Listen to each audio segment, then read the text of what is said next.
High-performance professionals get one thing you don't. That's why they stay at the top for decades, while 87.7% of entrepreneurs hit anxiety, burnout, or chronic stress in the first few years. Hi, my name is Eugenia Littebrant. I'm a professional opera singer turned creator of Nervous System Hygiene for female entrepreneurs who live in chronic overload. And here's the gap nobody's talking about. It took me years to break through my own cognitive bias and finally see why my clients always ask me, how do you manage to work so much and still have life? But couldn't repeat after me. I found something that elite performers in demanding professions were trained to do from day one, and me myself, but that almost no entrepreneur is ever told about. Number one, your energy level is your asset that you must take care of before taking any action. And number two, your nervous system needs training as much as your skill set. Let me show you what I mean. An opera singer doesn't just practice scales. They train their nervous system to stay regulated under the acute pressure of live performance. Thousands of eyes watching, no room for error, career on the line every night. They learn breath control not just for singing, but for nervous system regulation. They practice performance rituals that signal to their body, this is high stakes, but not life-threatening.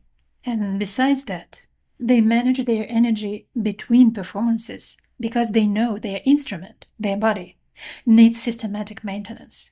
They don't smoke, they don't drink, they don't eat anything that might affect their voice. They don't do anything that might waste their energy, and they learn to use their body in such a way that it preserves its ability to perform in the long run.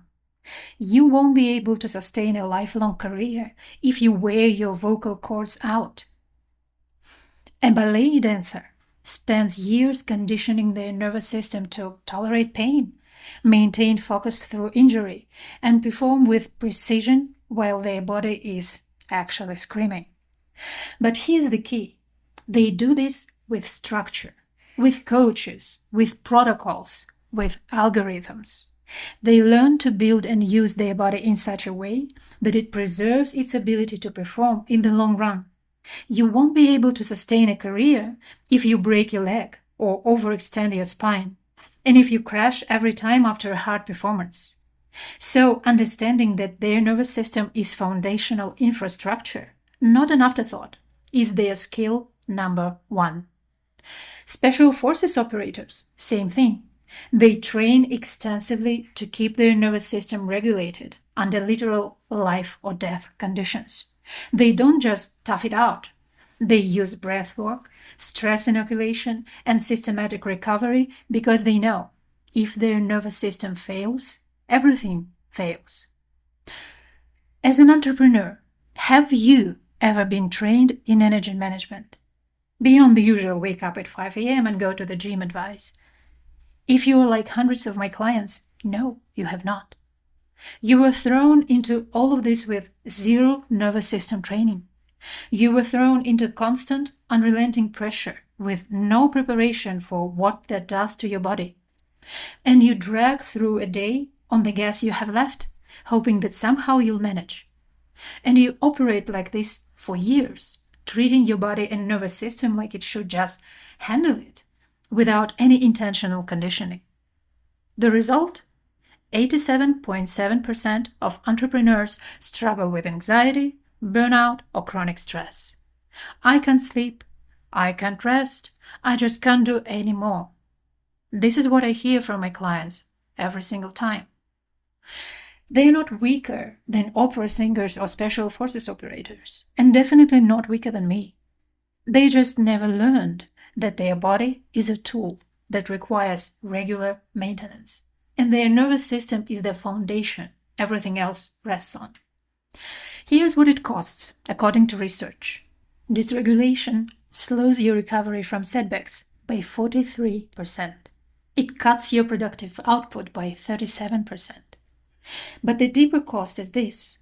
While elite performers in other fields build 20 to 30-year careers at the top of their game, entrepreneurs are burning out and quitting within 3 to 5 years.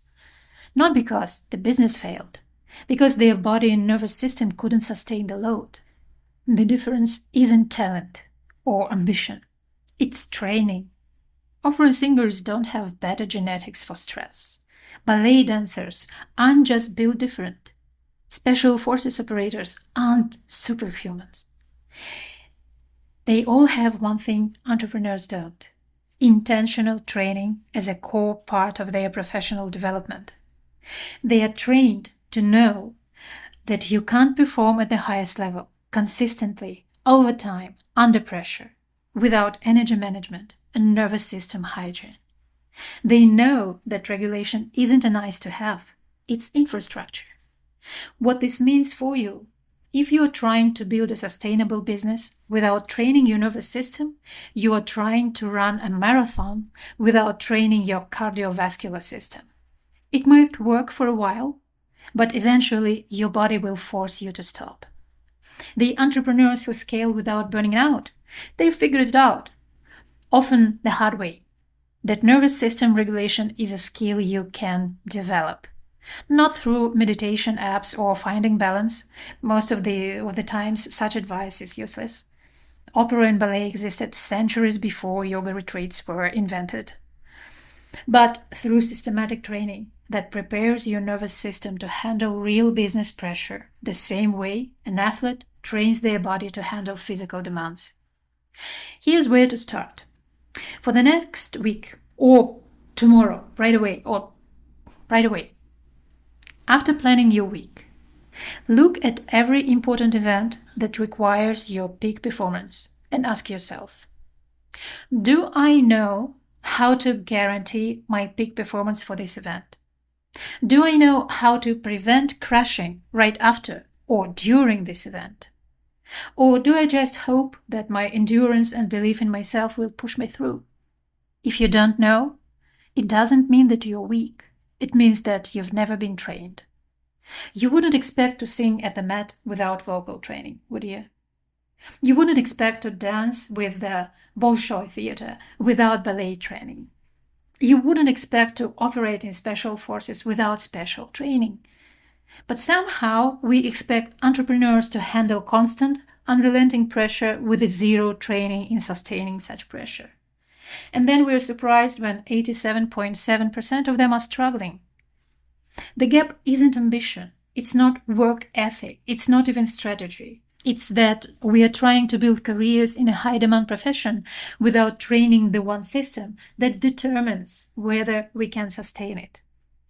Comment performance if you've never thought about your nervous system as something that needs training, not just therapy. I'm working on a framework for this, and I want to know how many entrepreneurs are even aware this gap exists.